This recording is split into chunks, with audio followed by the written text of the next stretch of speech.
Stock మార్కెట్లో invest చేసి మీ డబ్బులు డబుల్ చేసుకోవాలనుకుంటున్నారా? విజయవాడలో జరిగే సుందరరామిరెడ్డి గారి లైవ్ సెమినార్ కి అటెండ్ అవ్వండి. నమస్కారం, సుమన్ టీవీకి స్వాగతం. 2025 సంవత్సరం నవగ్రహాల స్థితిగతులు ఎలా ఉన్నాయి, ద్వాదశ రాశుల వారికి ఎటువంటి ఫలితాలని అందజేస్తున్నాయి, ఈ విషయాన్ని తెలియజేసేందుకు మనతో పాటు ఉన్నారు ప్రముఖ జ్యోతిష శాస్త్ర పండితులు, శ్రీచక్రపీఠ వ్యవస్థాపకులు బ్రహ్మశ్రీ ప్రదీప్ జోషి గారు. గురుగారు నమస్కారం. శ్రీమాత్రే. గురుగారు, 2025 సంవత్సరం మేషరాశి వారికి ఎలా ఉండబోతుంది? వాళ్ళకి గ్రహాల స్థితిగతులు ఏ గ్రహాలు సపోర్ట్ చేస్తున్నాయి వాళ్ళకి? శ్రీ గురుభ్యో నమః. శ్రీమాత్రే నమః. 2025 శనిగ్రహం మారుతున్నాడు. 2.5 సంవత్సరాల తర్వాత శని మారుతున్నాడు. సో అప్పుడు దీని ఏమంటారు, కోవిడ్ అప్పుడు మారాడు. 5 ఏళ్ళు గడిచింది. తీసుకొచ్చి కొంతమందిని బయటకు గట్టుకేసాడు. ఇప్పుడు కొంతమందిని తొక్కేస్తాడు, కొంతమందిని గట్టుకేస్తాడు ఇప్పుడు. సో ఇది చాలా కీలకమైన సంవత్సరం 2025. వాస్తవంగా ఉగాది పంచాంగ శ్రవణం అప్పుడు చెప్పాలి, ఎందుకు అందరికీ క్యూరియాసిటీ ఎక్కువైపోయింది. ఇంకోటి మా సుమన్ టీవీ వాళ్ళు అసలు వదలట్లేదు, సార్ 2025 చెప్పండి చెప్పండి చెప్పండి అని అడుగుతున్నారు. కాబట్టి మీ అందరికి చెప్తున్నాను. అంటే ఉగాది కన్నా ముందు కొన్ని గ్రహాల్లో చేంజింగ్స్ ఉన్నాయి కాబట్టి, మారుతూ వస్తున్నాయి కాబట్టి దానివల్ల కూడా ఎలాంటి ఫలితాలు ఉంటాయో తెలుసుకోవాలంటే దానికోసమే చెప్తాను. కానీ ఎవరైనా పెద్దవాళ్ళు, విఘ్నులు, సనాతన ధార్మికులు మాత్రం ఇదేంటండి మీరు ఉగాది పంచాంగ శ్రవణం చెప్పాలి ముందే చెప్పేస్తున్నారు అని మాత్రం దయచేసి చెప్పకండి, అట్లా అనకండి. I'm very sorry. ప్రేక్షకుల విజ్ఞప్తి మేరకు, కోరిక మేరకు ఈ 2025 వ్యావహారిక నామ సంవత్సరానికి సంబంధించి రాశి ఫలాలు చెప్తున్నాను. ముందుగా మేషరాశి. మేషరాశి వారికి జనవరి 1 నుంచి మార్చ్ 28 వరకు 100 డేస్ కౌంట్ డౌన్ స్టార్ట్. 100 రోజులు కౌంట్ డౌన్ రాసుకోండి. ఒక్కొక్క రోజు మీరు పేపర్ చెంపుతున్న కొద్దికి మీ జీవితంలో మంచి రోజులు ఒక్కొక్కటి అయిపోతున్నాయని గుర్తుపెట్టుకోండి. There are upcoming very very harmful and bad days for మేషరాశి. దానికి బిగినింగ్ కూడా ఇప్పుడే జరగవచ్చు. ఎందుకోసమంటే శని రాబోతున్నాడు అంటే దాని ఎఫెక్ట్ స్టార్ట్ అయిపోతుంది. 1 మంత్ ముందు నుంచే స్టార్ట్ అవుతుంది. సో ఏం చేసుకున్నా జనవరి, ఫిబ్రవరి వరకే చేసుకోండి. మార్చ్ 5th ఆర్ 25th వరకే. ఇంకా మార్చ్ 25th లోపల ఎప్పుడు ప్లేస్ చేంజింగ్ అవుతుంది. మార్చ్ 28 తర్వాత మారుతున్నాడు. 28కి మార్చ్ 28కి ఆయన ఉంటున్నాడు అక్కడ. షష్టగ్రహ కూటం ఏర్పడుతుంది. ఆయన వచ్చి రాగానే అందరినీ లైన్లోకి వేసుకుంటున్నాడు. ఆయన గ్రహణం కూడా స్టార్ట్ అవుతుంది. అక్కడికించి శని తన ప్రభావం చూపించడం స్టార్ట్ చేస్తాడు. సో ఆ ప్రభావం ఫస్ట్ చూపించేది మేషరాశి వారి మీదనే. మేషరాశి వారికి లెక్క, పద్దులు అన్నీ చూసుకుంటాడు. ఇంకా స్టార్ట్. వ్యయస్థానములో శనిగ్రహం వస్తున్నాడు. ఎందుకోసమంటే ఏలినాటి శని అంటే వ్యయస్థానము 2.5 సంవత్సరాలు, జన్మస్థానం 2.5 సంవత్సరాలు, తర్వాత ధనస్థానము 2.5 సంవత్సరాలు. సో ఈ 7.5 సంవత్సరాలు ఫస్ట్ ఏమవుతాడు, వ్యయస్థానంలోకి వస్తాడు. వ్యయస్థానంలోకి వచ్చి ఏం చేస్తాడు, ఉన్నాయి మొత్తము తీసేస్తాడు. ఇంకేం లేదు, ఇంకా క్లీన్ చీట్ చేస్తాడు. తర్వాత ఏమొస్తాడు, జన్మస్థానంకి వస్తాడు. ఏడిపిస్తాడు, దుఃఖం తెప్పిస్తాడు, కన్నీళ్లు పెట్టిస్తాడు. నీ వాళ్ళు నా వాళ్ళు ఎవరో మొత్తం నేర్పించేస్తాడు. ప్రపంచం ఏందో నీకు పరిచయం చేస్తాడు. ఆ తర్వాత ధనస్థానం వస్తుంది. అప్పుడు కొత్తగా ఎలా సంపాదించాలనే రాబడి మార్గాలు మెల్లిగా చూపిస్తూ వీప్ మీద కొడుతూ ట్రైనింగ్ ఇస్తాడు అనమాట. అంటే ఎట్లా బతకాలి అని ట్రైనింగ్ ఇస్తాడు. అంటే ఈ ఫస్ట్ 5 years బాగా వాయింపు అయిపోతుంది. 7.5 years మొత్తం వాతలే ఉంటాయి. అంటే ఎవరికైనా ఒక 5 సంవత్సరాలు కష్టంగా ఉంటుంది, ఇంకో మిగతా 2.5 సంవత్సరాలు ముందు వాత తర్వాత సున్నం, తర్వాత హీలింగ్. అంతే. ముందు వాత పెడతాడు. 2.5 సంవత్సరాలు వాతలే పెడతాడు. అది ఇక్కడికి వస్తాడు కదా, నీకు వాత పెట్టినా తెలియదు. అదేంటంటే దాని ఏమంటారు, అనస్థీషియా ఇచ్చి సర్జరీ చేస్తారు కదా, అలా అనస్థీషియా ఇచ్చినట్టుగా ఉంటుంది అనమాట. నీకు నష్టం జరుగుతున్నా నువ్వు ఒప్పుకో, అది వస్తుంది, డబ్బులు వస్తాయి, అడిగిపోతాయి, పని జరుగుతుంది అని మంచోడు. పెళ్ళని చెప్తుంది, ఏమండి నాకు ఎందుకో డౌట్ వస్తుందండి, వాడేదో నాకు మంచోడు లెక్కనే కనిపిస్తలేడు, వాడు మోసం చేసేటట్లు కనిపిస్తున్నాడు అంటే, ఊకో నీకేం తెలుసు, పైసలు సంపాదించడం నీకు రాదు. ఇట్లా పెడితే ఇప్పుడు ₹1 కోటి పెడితే 3 సంవత్సరాలకు 4 కోట్లు వస్తాయి, నీకేం తెలుసు అంటాడు. కథం ₹1 కోటి ఎగిరిపోతాయి. తర్వాత పెన్లం చీపు తిరిగేస్తుంది. నేను చెప్పిన ఆ రోజు నీకు వినబడలే, నేను చెప్పలే అని అంటుంది. అదే ఉంటుంది. కానీ వినరు. అంత జరిగినా సరే నేను తప్పు చేయలేదు, వాడు వస్తాడు, నా రాజు నాకు డబ్బులు తీసుకొని వస్తాడు అని చూస్తారు.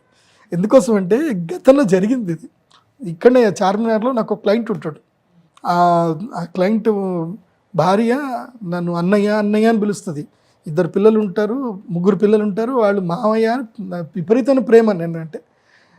వాళ్ళ హస్బెండ్ ఎవడో నువ్వు 50 లక్షలు ఇస్తే నీకు 5 కోట్లు ఇస్తాను, సో నీకు బ్లాక్ ఇస్తాను, నువ్వు నాకు వైట్ ఇవ్వాలి అని చెప్పి డైరెక్ట్గా తీసుకుపోయి ఏదో ఎక్కడికో పోయారు తమిళనాడులో. పోయి డబ్బులు కూడా చూపించాడు, అన్ని డబ్బులు చూపించడం అంతా అయిపోయింది. 50 లక్షలు ట్రాన్స్ఫర్ చేశాడు అఫీషియల్గా. ఎన్ని సంవత్సరాలు అయింది? 3 సంవత్సరాలు అయింది. వాడు ఇంకా డబ్బులు తిరిగిస్తలేడు. ప్రతిసారి ఫోన్ చేసినప్పుడల్లా లిఫ్ట్ చేస్తాడు, అవుతుంది ఇప్పుడు ఎలక్షన్స్ ఉన్నాయి కదా, బ్లాక్ మనీ పట్టుకుంటారు, పంపించేది లేదు అంటాడు.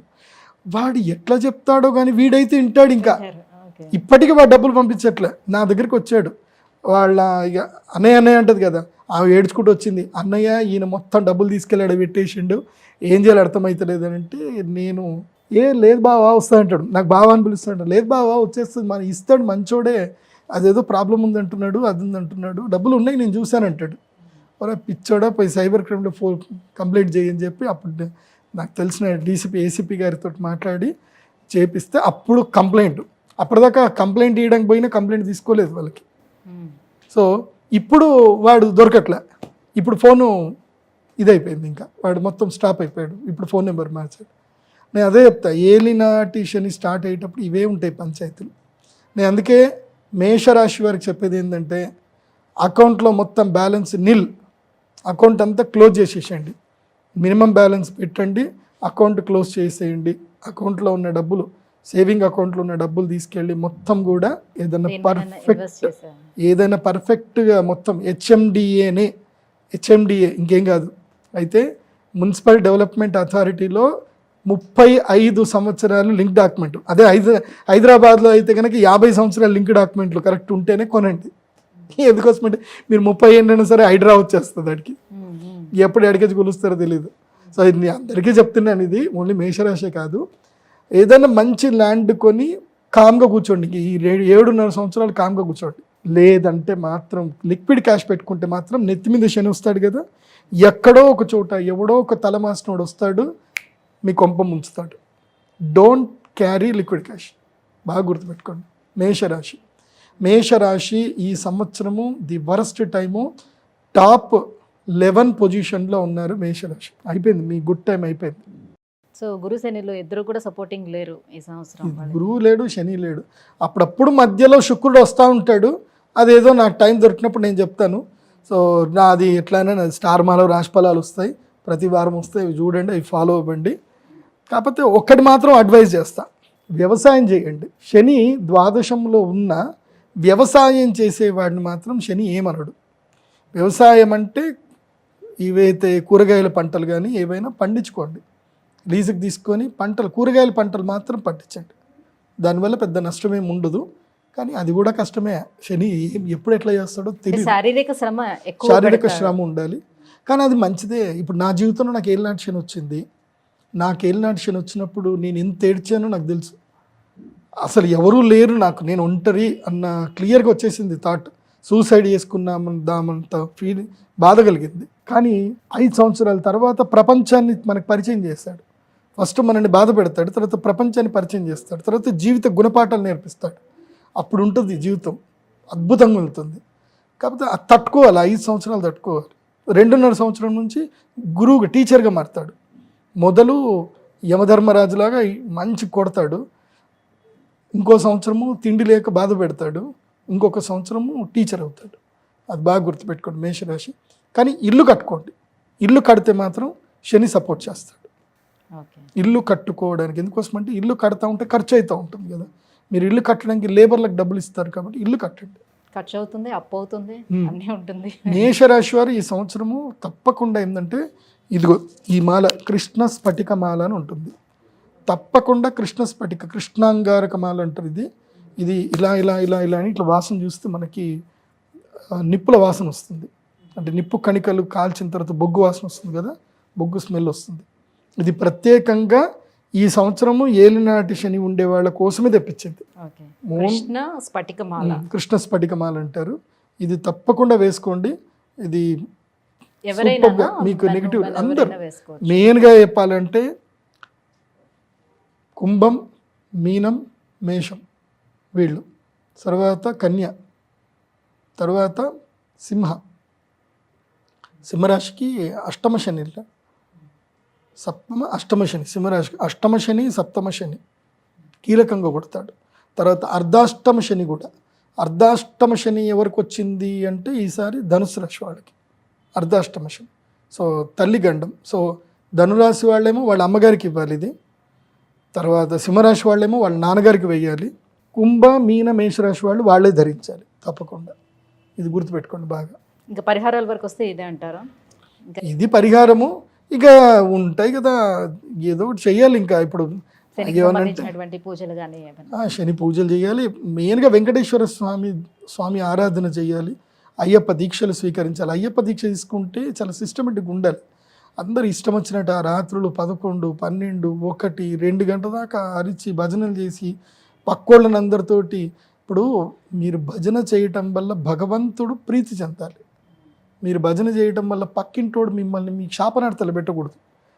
ఎంతసేపు అబ్బా ఇంత సౌండ్లు పెట్టి డీజేలు పెట్టి అని పక్కవాడు బాధపడకూడదు. మీరు ఇతరులను బాధపడుతూ చేసేది ఏది కూడా మీకు మంచి ఫలితాన్ని ఇవ్వదు. నేను అందరికీ చెప్తున్నాను, ఓన్లీ అయ్యప్పలకి కాదు, ముస్లిమ్స్కి కూడా చెప్తున్నాను. మీరు ఆజాన్ సౌండ్లు పెద్ద సౌండ్లు పెట్టి మీ ముస్లిం కమ్యూనిటీలోనే పక్కోళ్ళే అనుకుంటారు, అబ్బా ఏంది చిన్నపిల్లలు దడిచి లేచి కూర్చుంటారు, ఎందుకు అంత సౌండ్లు. మీరు ప్రార్థన చేసేది ఉంటే చక్కగా ఇంట్లో ప్రార్థన చేసుకోండి. ఈ మధ్య నేను ఈ కోకాపేటలో చూశాను, నేను వాడు గంటకోసారి బెల్లు కొడతాడు. ఈ మధ్య ఆ పల్లెటూరులు కూడా చూస్తున్నాను, చర్చిలు బెల్లులు కొట్టి మరి పక్కోళ్ళని ఇబ్బంది పెడుతున్నారు. మీరు ఇతరులను ఇబ్బంది పెట్టడం వల్ల మీ కమ్యూనిటీ పెంచుకోవడం మీకు ఏది ఉద్దేశం ఉందో నాకు తెలియదు, కానీ దయచేసి ఎవరిని ఇబ్బంది పెట్టకండి. మా సీఎం రేవంత్ రెడ్డి గారికి మాత్రం ఇది కనుక ఆయన కంట్లో పడితే మాత్రం తాట తీస్తాడు ఆయన. నాకు ఆయన మీద నమ్మకం ఉంది, సీఎం రేవంత్ రెడ్డి గారి మీద. ఆయన దృష్టికి ఇంకా సీరియస్గా పోలేదు. ఎందుకోసమంటే పక్క నిక్కచ్చి మనిషి సీఎం రేవంత్ రెడ్డి గారు. ఆయన చూసిన తర్వాత అర్థమైంది. ఇప్పటివరకు ఆయన ఏమో అనుకున్నాం, కానీ ఈ సంవత్సరం లోపల ఆయన నిక్కచ్చి మనిషి, ఏదైనా ముక్కుసీటుగా పోయే మనిషిని అర్థమైంది. ఎవడైనా భయపడేది లేదు, తగ్గేదే లేదని ఉన్నాడు. అందుకోసమంటే ఆయన చేసిన పనులు అట్లా ఉన్నాయి. పెద్దోళ్ళు ఎవరు అయినా సరే ఆడు ఎవడైతే నాకేంది కూల్చేయంటే కూల్చేయాలి అంతే. సో మంచి పనే చేస్తున్నారు రేవంత్ రెడ్డి గారు. దయచేసి ఈ ఏవైతే పెద్ద సౌండ్లు తీసేసేయండి స్వామి అని నా రిక్వెస్ట్. అది ఎవరిదైనా సరే, ఏవి పుంగీలు ఉంటాయి కదా పెద్దవి, సుప్రీంకోర్టు ఆర్డర్ క్లియర్గా ఉంది, అవి తీసేసేయండి. ఎవడు పక్కోని డిస్టర్బ్ చేయడానికి లేదు. నేను సౌదీ వెళ్ళాను, దుబాయ్ వెళ్ళానండి. దుబాయ్లో ఎంత పెద్ద మసీదులు ఉన్నాయి, ఎక్కడ కూడా ఆజాన్ సౌండ్ లేవు, డిస్టర్బెన్స్ లేవు. వాళ్ళు ప్రార్థన చేసుకుంటారు, వెళ్తారు, ప్రశాంతంగా ప్రార్థన చేసుకుని బయటకు వస్తారు. ఎక్కడా నాయిస్ లేదు, ఎక్కడ ఒక పోలీసు వాడు కనపడు, అసలు అక్కడ డిస్టర్బెన్సే లేదు. అక్కడ స్ట్రిక్ట్ గవర్నమెంట్. నాకు తెలిసి రేవంత్ రెడ్డి గారు కూడా ఇలాగే స్ట్రిక్ట్ గవర్నమెంట్ రన్ చేస్తే మీరే సీఎం, 10 ఏళ్ళు కాదు 100 ఏళ్ళు మీరే సీఎం, మీరు గవర్నమెంట్ రన్ చేస్తే. ఇట్లా గురుగారు, ఈ 2025 సంవత్సరం మేషరాశి వారికి ఎలా ఉండబోతుంది, వాళ్ళు ఎటువంటి పరిహారాలని పాటించుకోవాలి, ఎంత పద్ధతిగా ఉండాలి, ఈ విషయాలన్నీ కూడా తెలియజేసినందుకు ధన్యవాదాలు.